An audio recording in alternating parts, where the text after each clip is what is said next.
Well, hey there, loves. My name's Lenix, and this is A Memory of Malice.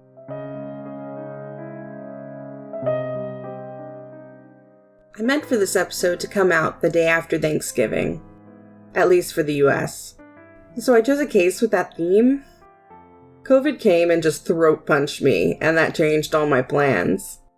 Hopefully when I'm done with the recording and editing of this one, it won't be too late, so it still makes sense.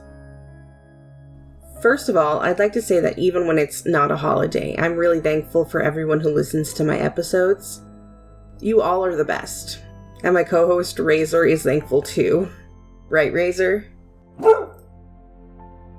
On to the subject of this episode. We're covering the murders of Joel Guy Sr. and Lisa Guy today, and I do have to warn you that this is a grisly case. There are dismemberments, and it gets worse. If that's not your thing, feel free to skip this one. I made two very rough floor plans for this episode just to help everyone get an idea of where everything is in the house. The first floor is my best guess based on the police body cam, but the second floor is just a recreation of a floor plan I saw during the trial. In no way are they to scale. I'll post them to Twitter, if it hasn't imploded by the time this airs, Instagram, Facebook, Tumblr, and of course they'll be in the YouTube video. With that out of the way, let's begin.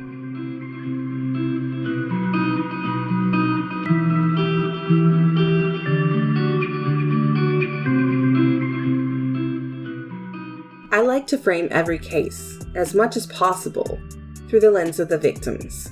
In that spirit, I wanted to tell you as much about Lisa and Joel Guy as I could, but I couldn't find much detail about their lives.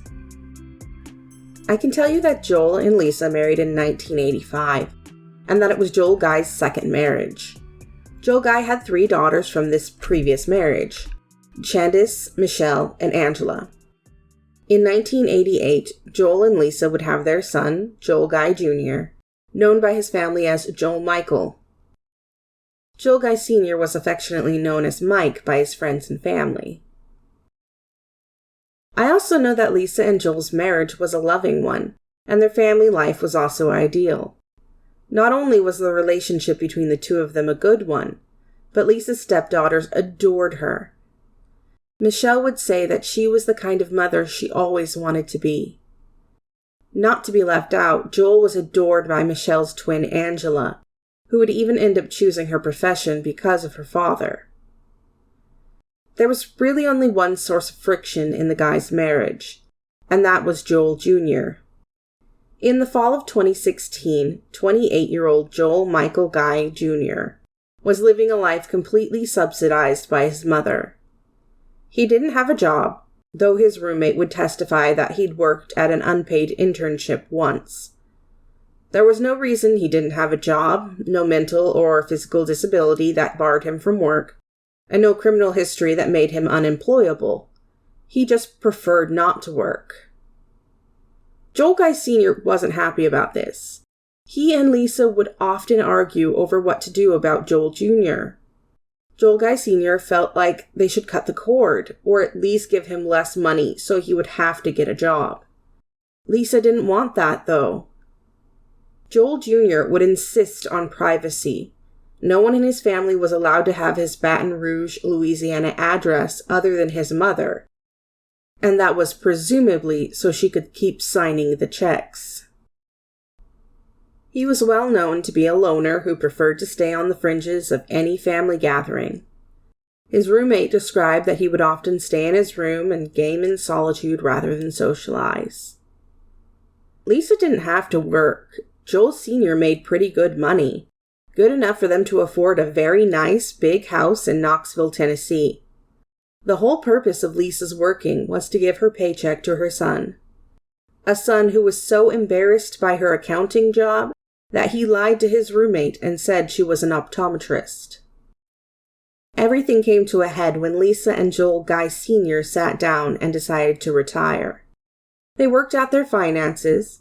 Michelle would later testify they even calculated how many packs of cigarettes and cases of beer they went through in a week. And they decided they had enough money, but not if they kept paying their adult son's bills. Lisa finally agreed to cut her son off. The pair made their retirement plans.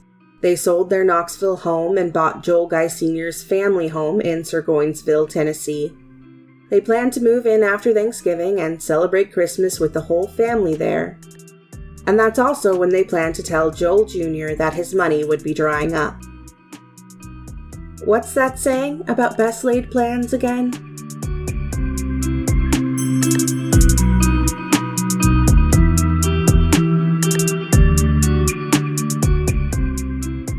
Their objective to cut their son off was hardly the world's best kept secret. Everyone in the family text chat knew, so it's a safe bet their spouses, significant others, and children knew. Joel Guy Sr.'s sisters knew because they'd been told.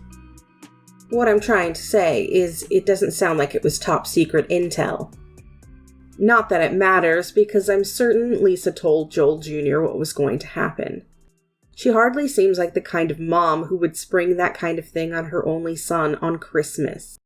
Lisa probably warned him that he'd need to get a job. Somehow, he found out, and he began to prepare for Thanksgiving. When most of us think of holiday preparations, perhaps we think of making a special dish, bringing a gift, or maybe even just getting glammed up before a party. Joel Jr.'s preparations were of a different sort. He started as early as November 7th, visiting an Ace Hardware in Napoleonville, Louisiana, which was about 51 miles away from his home in Baton Rouge. There, he would be recorded buying a 1-gallon jug of muriatic acid. On November 18th, he visited Home Depot and bought a bleach sprayer, a spray bottle, 2 extension cords, and 2 digital timers. Later that same day, he visited a sporting goods and hunting store called Academy Sports, where he purchased a knife. Something must have been amiss with the purchase, however, because he was caught exchanging it the very next day on CCTV. Finally, on November 21st, Joel Jr. made a final purchase at a Baton Rouge Walmart.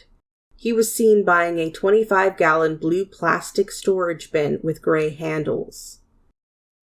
Security cameras caught him in the parking lot, stacking the bin into another identical storage bin already in his car before driving away. He made many more purchases from many more stores that couldn't be tracked down. He always made sure to use only cash, which made tracking his movements at a later date more difficult. However, we know he also bought bleach, disposable gloves, many bottles of drain cleaner, sulfuric acid, and at least 5 more knives. He was finally ready for Thanksgiving.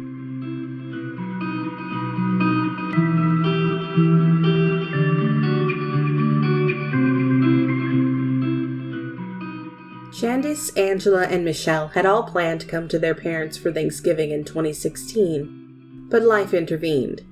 That morning, it turned out that only Michelle, her boyfriend, and her sons could make it. Candace and Angela were disappointed, but everyone planned to be together for Christmas in the new house, so it didn't seem so bad. Weirder than the guest who couldn't make it was the guest who hadn't intended to be there at all. Joel Guy Jr. had turned up to Thanksgiving, which surprised everyone. No one had expected to see him till Christmas, and he was behaving oddly. Michelle would later testify how bizarre it was to see her half-brother being gregarious and friendly with everyone. He even offered her children a blue plastic bin full of his old toys. There was something false about it, though. He seemed to hover, and she told how uncomfortable she felt having him at her back as she walked upstairs. There was a tension in the home, and the cause of the tension was revealed when she spoke to Joel Sr. He told Michelle how he and Lisa had informed Joel Jr. that they couldn't support him anymore. This would be considered inadmissible hearsay later, but my channel isn't a courtroom, and I want it to be clear that Joel Jr. definitely knew he was being cut off. At some point that morning, the family posed for a photo. Lisa, Joel Sr., Joel Jr., and Michelle's sons were all caught in a moment in time, Lisa and Joel's dog Jake in front. Joel Jr. smirks in the grainy photo, standing with his hands balled up in his pockets. He knows this will be the last family photo Lisa and Joel Sr. will ever take.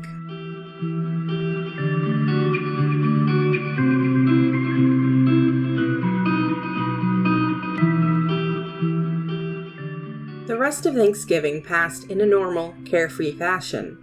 Eventually, Michelle and her family departed to go home. Joel Jr. would be staying the night. Though he had never lived in that house, Lisa had always kept a room for him, and all his things were left just the way he liked them. Not much is known about November 25th, 2016. We know that Joel Sr. and Joel Jr. went to deliver a boat to the Surgoinsville house that day, but nothing else. We can assume that Joel Guy Jr. was on his best behavior during this time, waiting for the opportune moment in which to enact his plan. On the morning of November 26th, Lisa Guy was caught on surveillance cameras while shopping at the local Walmart. These short clips of her cheerfully going about her errands would be the last time she was seen alive. There were many reasons to be worried about the Guys by the time November 28th rolled around. They had stopped answering their family's text messages and calls. Joel Guy Sr. had failed to call Candace on her birthday on the 27th, the first birthday he had ever missed. But the straw that broke the camel's back was when Lisa Guy failed to show up for work on Monday. Lisa had never been even a little late to her job at the engineering firm without notifying her supervisor, Jennifer.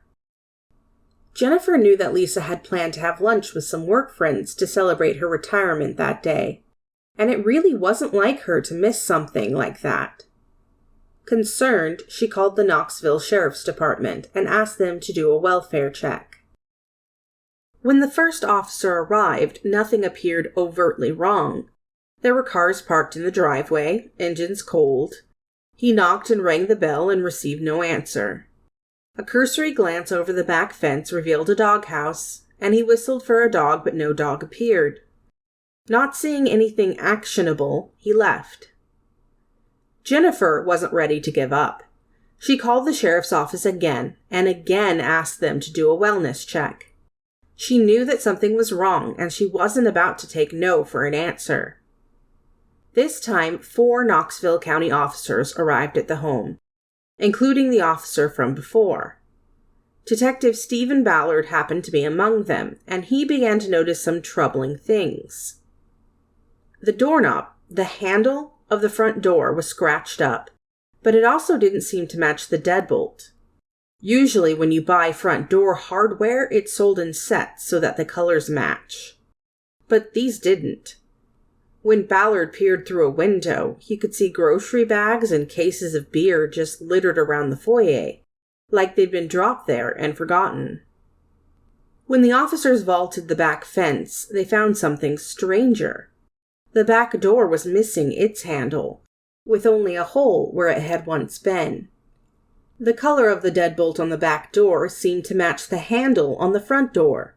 It seemed someone had removed the doorknob from the back door and placed it on the front. When Ballard put his face to the hole where the handle once was, he felt a rush of heat and he smelt a strong chemical smell. After some time, a garage door opener was found in one of the unlocked cars, and the officers used it to gain entry to the home through the inside garage door. They immediately felt a blast of intense heat and an overpowering odor of chemicals. Thermometers in the house would later be cataloged as reading over 90 degrees Fahrenheit or 32 degrees Celsius. As the officers began to clear the lower floor of threats, they noticed a slew of unsettling things. In the entryway, between the den and the kitchen, there were bottles of bleach, a bleach sprayer still in a box, and a bottle of muriatic acid. I marked all gatherings of chemicals with a purple square on both maps. The kitchen stove was on, and a stock pot was left on the burner on the highest heat setting. A doorknob with a realtor's lockbox attached to it was soaking in the sink. There was a veritable arsenal of guns assembled in the dining room, including a long gun and 2 shotguns left on the dining room table. And there were the groceries left out in the foyer, which contained uncooked sausage, lunch meats, melted ice cream, and beer. It's safe to say that the officers were probably plenty worried before they even set foot onto the stairs. Things were about to be even worse. As they climbed to the halfway point, a voice on the footage can be heard asking, "Is that blood?" Small drops of what forensics would describe as reddish-brown stains gave way to large drops, which in turn gave way to smears. At the top of the stairs was a latched baby gate anointed in blood, and beyond it a pile of bloody clothes, empty drain cleaner bottles, and bloodstains. It was clear before they'd even stepped onto the landing that something foul had occurred, but the police continued to clear the home. Down the hallway, in the last room at the very end, a pair of dismembered hands lay in a corner as if forgotten. You can tell when the officers spot them in the video because horror creeps into their voices. "Well, goddamn," one says, followed by another saying, "I got one, probably one down here too." All of this is punctuated by the desperate howls of Jake the dog. The officers continue to clear the home, splitting up. While the officer with the body camera clears Joel Jr.'s guest room, Detective Ballard goes into the master bedroom. After a few moments, you can clearly hear him say, "Oh my God." The officer with the body camera asks him whether he's okay, to which Ballard replies, insistently, "Back out." The officers clear the home, minus the room with Jake because of the potential safety issue, and back out of the home to create a perimeter. And then they called forensics.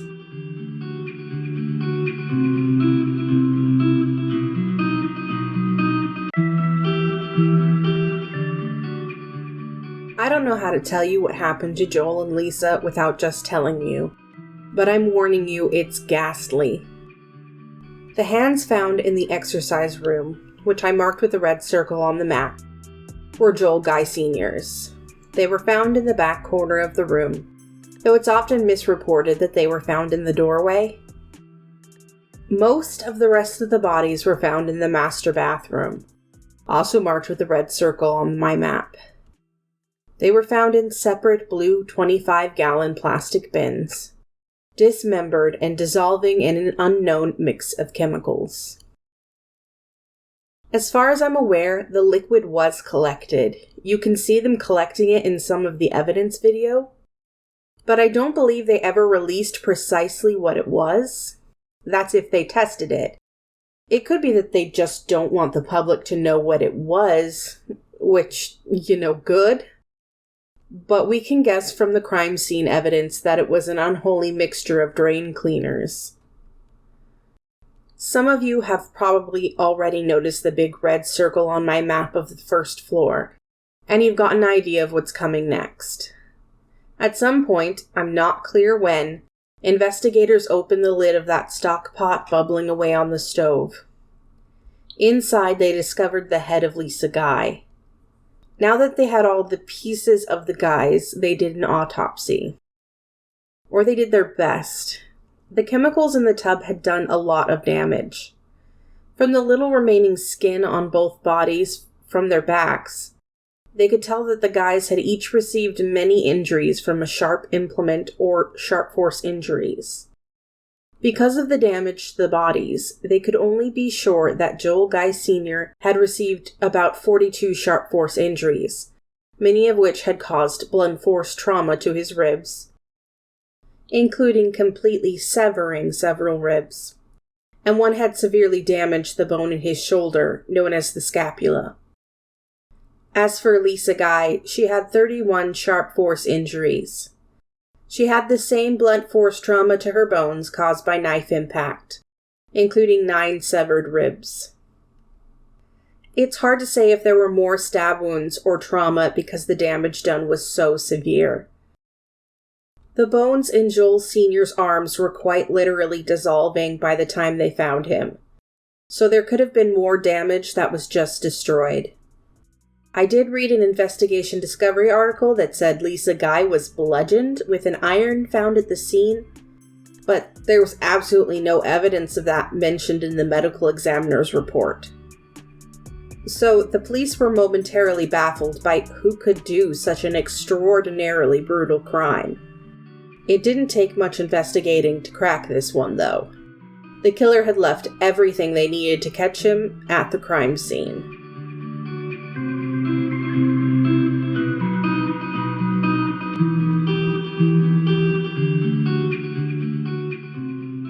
The crime scene was gruesome. There was evidence everywhere. There were only a few rooms that were untouched by the crime. The master bedroom floor was covered with assorted garbage. Everything from garbage bags and a blender to a random pile of stuffed toys.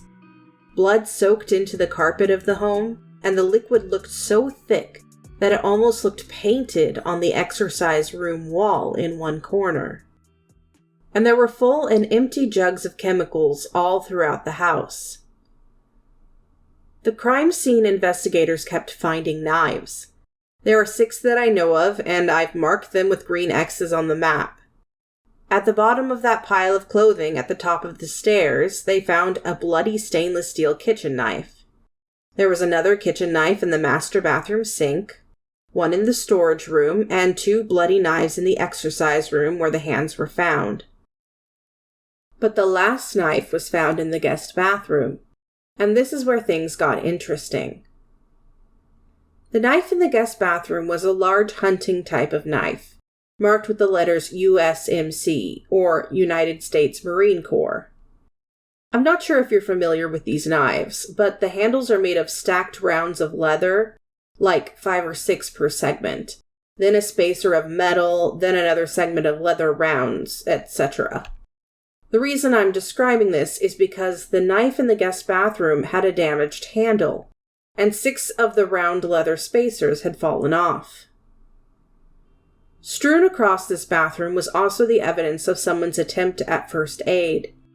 There was hydrogen peroxide, wound ointments, pain-relieving spray, used and discarded medical tape, and more.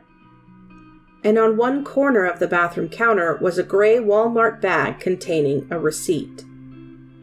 Detective Ballard immediately went to Walmart to follow up on the receipt while his colleagues kept processing the scene.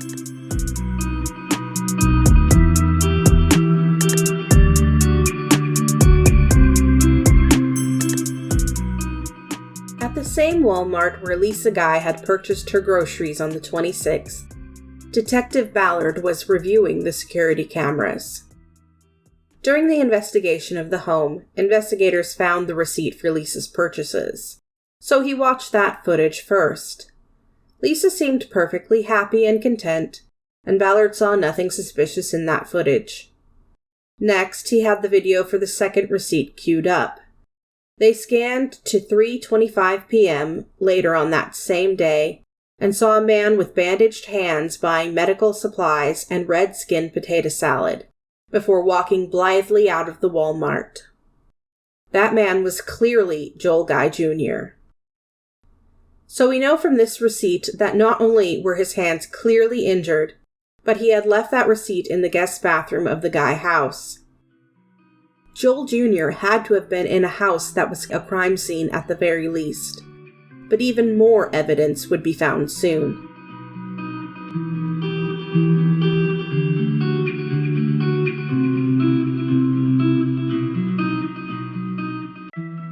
Unfortunately, a lack of investigative ethics threw a wrench into this case right about here. See, the Knoxville County Sheriff's Office needed to take Joel Guy Jr. into custody, but he had returned to Louisiana, so they relied on the FBI and the local police to take him into custody. The arresting officers decided they had probable cause to search Joel Guy Jr.'s apartment, even though they didn't have a warrant. Listener, they did not have probable cause. Basically, everything they uncovered in Joel Guy Jr.'s apartment, including receipts for more things he bought pertaining to the crime, was considered fruit of the poison tree and couldn't be used in court. Prosecutors will manage to argue around a lot of this during the trial and still be able to use things that they could have found through other methods. But it did make what could have been a slam dunk case harder than it had to be. During his arrest, police took many photos of a long wound that stretched from between his thumb and index finger and across his palm. There was another thing they possibly discovered during this search. I've gone back and forth on whether to mention Joel Guy Jr.'s possible sexuality, but I feel a brief mention is important, if only to bat down an annoying theory that keeps getting passed around. There are rumors that Joel Jr. was gay, and that he was in a relationship with his roommate. This was bolstered by emotional reactions he had during his trial and a jailhouse phone recording. However, his sexuality has nothing to do with this crime at all. More rumors say that the brutality of his parents' death was maybe because his parents found out about his sexuality and they rejected him, causing him to kill them brutally. Which is complete nonsense. He was preparing this plan 17 days before the murder. We know this. He'd been caught multiple times on security cameras. That is not a crime of passion. It also feels like victim blaming, and that does not make sense. Joel Sr. and Lisa seem like great parents who love their children. Lisa literally went out of her way to support Joel Jr., and people are implying that she wouldn't have accepted her son. Joel Jr. was the one who kept pushing his family away, not the other way around. So for the rest of the episode, I'm going to treat the rumors of Joel Jr.'s sexuality exactly the way it should be treated, as a non-issue.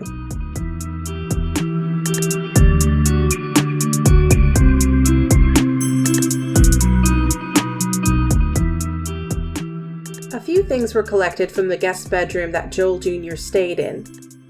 One of these was a laptop and a plug-and-play hard drive that had been left on and plugged in on the guest bed. The computer forensics technician realized that the computer was running BitLocker. BitLocker is software that keeps you from being able to examine files on a hard drive if you don't know the password. To simplify, don't come after me, tech bros. BitLocker is actually standard on most Windows computers now.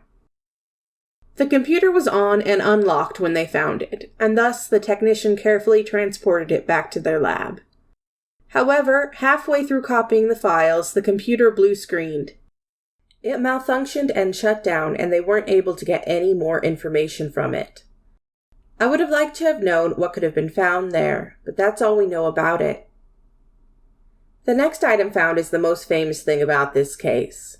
A day or so after the crime scene was found and cataloged, an evidence technician was photographing evidence that had been collected in the house.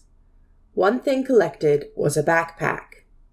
In the backpack, there was a graphing calculator, an instruction manual for residential gas water heaters, like the one in the Guy home, that had been printed on 11/23/2016, a black spiral notebook, and 11 books.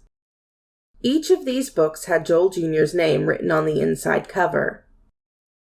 We'll leave aside the water heater manual, and let's discuss that black spiral notebook. Inside was a class syllabus for one of Joel Jr.'s classes, mathematics worksheets, a bubble in Scantron, and a handwritten checklist for murder.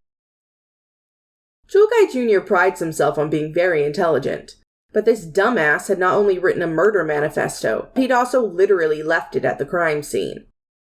I'm not going to read it. You can find it easily enough online if you're interested, but I'll try to summarize his plan as it's understood by law enforcement. Joel Jr. knew that his mother had a $500,000 life insurance plan that he was listed as a beneficiary on. He also knew that this policy was offered by her job, and she planned on retiring. So he decided to kill her before she could retire so he could get that money. He knew he wasn't the only beneficiary on that plan. His father was the primary beneficiary. So he decided to kill his father purely to get him out of the way so he could keep all the money. And he also believed that he would get more money if his mother was murdered, so he intended to make it look like his father killed her. It's believed by the prosecution that Joel Jr. asked his mother to get him some things at the store that morning. While she was gone, he attacked Joel Sr. in the exercise room, stabbing him in the back. He was probably injured during the struggle. When his mother came home, he somehow lured her upstairs. He attacked her on the landing at the top of the stairway. When the attacks were done, he cut the clothes off his parents' bodies. Out of all the gruesome details in this case, I think this one unsettles me the most. There's a cultural taboo about seeing your parents nude. Just this instant knee-jerk feeling of, oh, that's wrong. He treated them like they were meat, not people who had loved and cared for him. Every time I think about it, I get angry. He dismembered the bodies and put them in the bins in the bathroom to dissolve, sans Joel Sr.'s hands and Lisa's head. In his notes, he wrote about leaving DNA evidence under Lisa's fingernails, but it seems like he chose to use Joel's hands instead. As for Lisa's head, it makes no sense why he put it on the stove. He did every other thing in this case for a reason, if a fucked up, absurd one. But boiling the head of the one person who loved him unconditionally makes no sense at all that I can find. He actually used knives to dismember the bodies, which is rare. In most cases, you'll see people use handsaws or chainsaws. The effort it would take to dismember 2 human bodies with these small kitchen-type knives is ridiculous. You know that's a conscious choice. He went to how many hardware stores? At some point, he got on the household PC and made prepayments for all his utilities for a few months using his parents' money. The prosecution theorized that this was to give him a cushion before he could get his hands on the life insurance money. Before he left the home, he set the thermostats to the highest setting they had. He wanted the heat to aid in decomposition. It also seems he thought that fingerprints melted in high heat. This is not true, though. As the fingerprint analyst during the trial described, fingerprints can melt, but it takes high humidity, amongst other factors, for that to happen. Heat can actually bake a fingerprint onto a surface. He went shopping at Walmart, tended to his hands, set his mother's phone to send him a text message at a future time in an attempt to create an alibi, and he left to return to Baton Rouge, Louisiana. He intended to return and finish his plan, completely dispose of the bodies and burn the house down, but he was thwarted by police. Joel Guy Jr. was indicted and put on trial for the murders. His defense was weak at best. They tried to keep all the surveillance videos that showed him buying the items out, but that didn't work. They argued that the state couldn't prove abuse of a corpse, which even the judge found laughable. They said his DNA and fingerprints being found weren't evidence because he'd stayed at the home. To which I say it's where they found the fingerprints and DNA that matter. They found his fingerprints on the packages of medical tape and latex gloves used in the murder. They found his DNA on 6 blood-stained latex gloves, along with the DNA of his mother and father. They found his DNA on the knives, on the bloody baby gate at the top of the stairs, and under his father's fingernails. They also found his DNA on the cover of the notebook of the murder manifesto, which seems unnecessary given it was found in his room, in his backpack with his things, and had his classwork in the notebook. But I guess the prosecution wanted to prove a point. Joel Jr. did himself no favors during the trial. He often sat with a smug smirk on his face, or he looked bored and yawned. When the prosecutor described how the bodies were left to liquefy into a, quote, diabolical stew of human remains, he actually smiled and jotted it down in his notebook. Guess he found the phrasing inspiring, the jackass. The jury found him guilty on all counts. They actually took a surprisingly long time. After watching the entire trial, I would have voted guilty in approximately 30 seconds, but I guess they really wanted to be sure. Also, you can watch the trial on YouTube, but I don't recommend it. The camera likes to idle on Joel Jr.'s face, and he's got the most punchable mug I've ever seen. He was sentenced to 2 consecutive life sentences without the possibility of parole.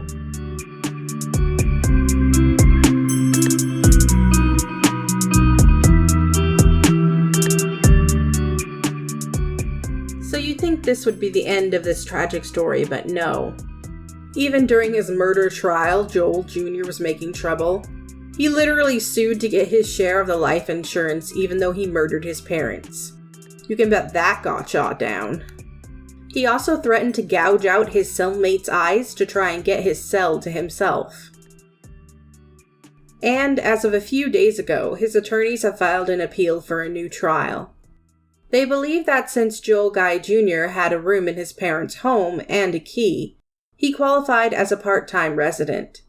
They argued that even if he was an overnight guest, the police breaking into the home during their wellness check violated his constitutional right to privacy. This argument is infuriating because it isn't an attempt to say that Joel Jr. didn't do it. It's just trying to get all of the evidence thrown out of court. He killed them, but they can't prove that if all of the evidence becomes inadmissible. The prosecutor argues that Joel Guy Jr. didn't meet the standard for being a part-time resident, since he had never even lived in the home before, and rarely even stayed there. Further, he said that any expectation of privacy or welcome he had as a guest ended the moment he attacked his parents in their home, when common sense says that they would have rescinded their welcome. The police had received multiple calls that created a sense of urgency, and they needed to protect evidence in the home, so they had exigent circumstances to enter the house. Exigent circumstances, by the way, just mean a valid legal reason to enter a home, like blood or screams, etc. I would argue that the missing back doorknob and the groceries visible in the foyer were both troubling enough signs to warrant the police breaking in to carry out their wellness check. Someone could also argue that the family dog Jake was in obvious distress. But I'm not a judge or a lawyer, so I have no idea how these things work. Hopefully, the appeals court will rule that Joel Guy Jr. has to stay in prison forever and ever. I hope he rots there.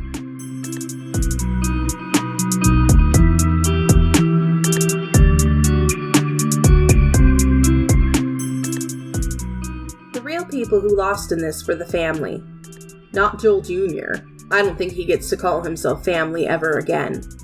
No, Candace, Michelle, Angela, Lisa's brothers, Joel Sr.'s sisters, even poor Jake the dog, who lost his only family.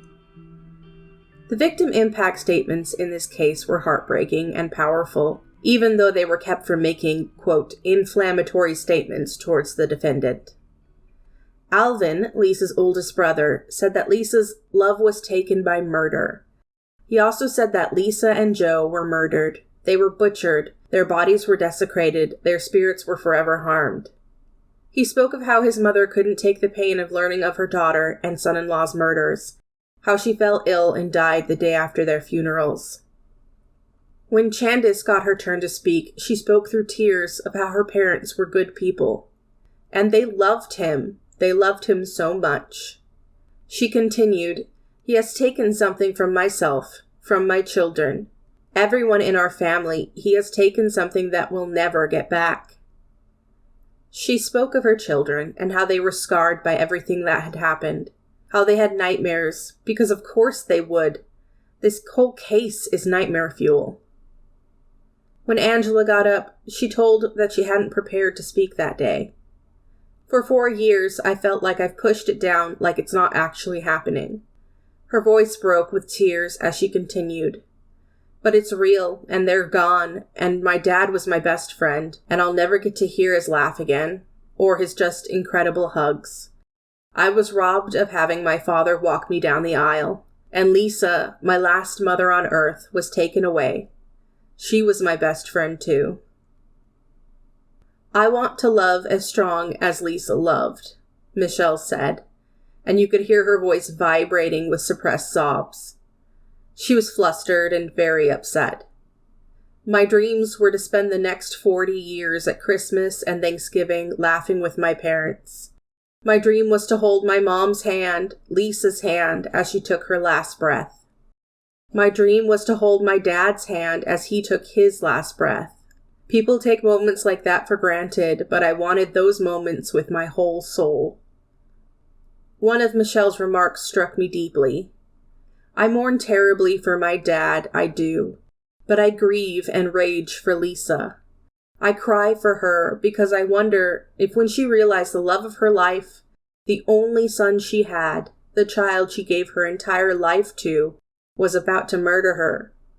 I wonder if at that moment when her heart was broken, did she even fight?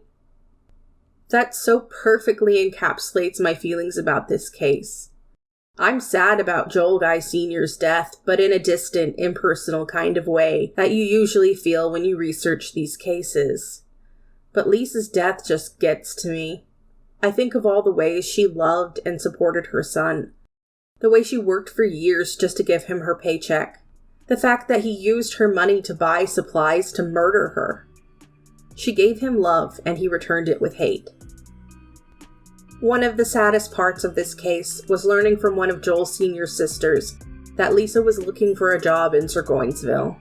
She never had any real intention of cutting her son off financially. He killed his parents for nothing. And I sure can make inflammatory statements, so rot in hell, Joel Guy Jr.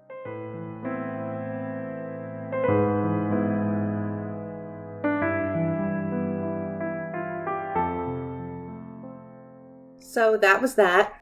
I got a bit choked up at the last bit, so I'm sorry if my voice sounded weird. A special thank you to anyone who made it this far into the episode. You are a star. You know the whole like and subscribe thing, I'm sure.